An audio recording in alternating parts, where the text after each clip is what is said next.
Leo tunazungumzia madhara yanayotokana na malezi ya mzazi mmoja, yani single parenting, na kwa leo tutadili zaidi na madhara yanayotokana na malezi ya mama, yani single mother kwa kijana. Sasa usiende mbali, baki hapo hapo. Huyu ni MC Mkali kwenye mic na hii ni The Laboratory. Malezi ya mzazi mmoja au mama kwa kijana wake, na hapa tunamaanisha kijana wa kiume, yanaweza kuwa na faida na hasara zake. Sasa na tunaposema malezi ya mzazi mmoja inaweza kuwa kwa aina tofauti tofauti. Kwa mfano, kuna mzazi analazimika kuwa mbali, inamaanisha baba akitekeleza majukumu yake anakuwa mbali na familia yake. Na lakini pia kuna mzazi analea mtoto mwenyewe, yani baba na mama waliachana, kwa hiyo mama ndiye anayelea mtoto. Lakini pia kuna kufiwa na mambo kama hayo. Sasa makuzi ya aina hii yanazo changamoto nyingi sana kwenye malezi au kwenye kujenga haiba ya kijana. Haiba namaanisha kwamba ile saikolojia ya kijana kama mtoto wa kiume. Na wote tunafahamu kwamba haiba inapatikana kutoka mwaka 0 mpaka miaka 12. Pale ndipo ambapo saikolojia ya mtoto inajengeka. Kumaanisha tabia za mtoto, hivyo miondoko, huruka zake na kila kitu. Sasa kwa kifupi sana, ukisoma kitabu cha The Way of the Superior Man, mwandishi amejaribu kufafanua na ameeleza kwa kina sana tofauti ya nguvu ya kike na nguvu ya kiume, yani masculine energy na feminine energy.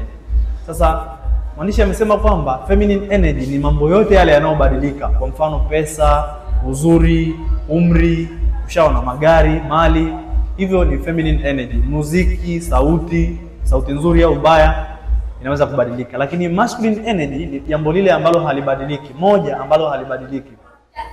Ushaona? Ukienda mbali zaidi kwenye watu wa spirit, watu wa kiimani wanahusisha mwezi na nguvu ya kike na jua na nguvu ya kiume. Kwa maana ya kwamba hata ukiangalia tunaambiwa ukiota jua litakuongezea energy yako, ku boost energy, sio? Sasa hivyo tu tunamaanisha kwamba mtoto wa kiume kama mtoto wa kiume anapaswa kuwa na ule wanaume. Sasa anapokuwa na mama kama mama kwenye malezi yake kutoka mwaka 0 mpaka 12 na zaidi, inaweza kuathiri kwenye yeye kujitambua kama mwanaume. Ndio hapa tunawapata vijana wenye mioyo mepesi sana, wanashindwa kuhandle changamoto ngumu. Ndio hapa wanatokea vijana ambao si ni waiteja, lakini labda lugha nzuri ni nice guys, watu wa kubembeleza sana, watu ambao hawajui kukaza, hawajui mikazo.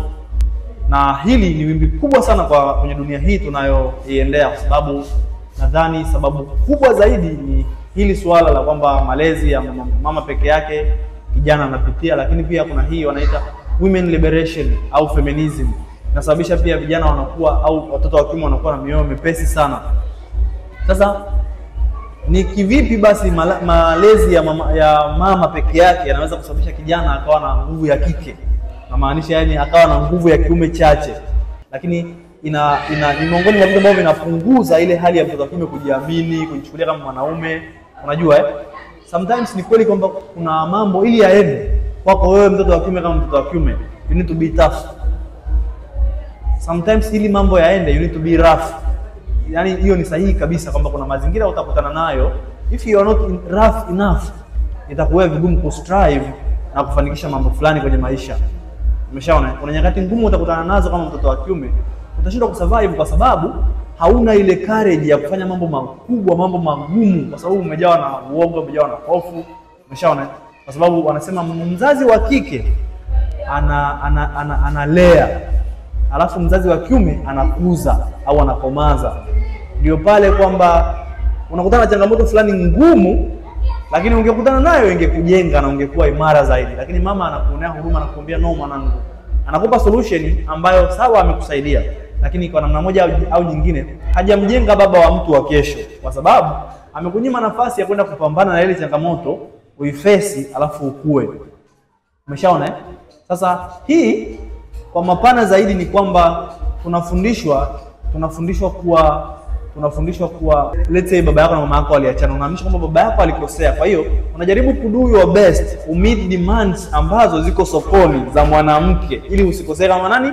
Kama baba yako. Ile inakufanya mwisho wa siku unajikuta ukiondoka kwenye ile njia na misingi ya kuwa mwanaume, unaingia kwenye lile kundi kubwa ambalo lipo sasa hivi la nice guys.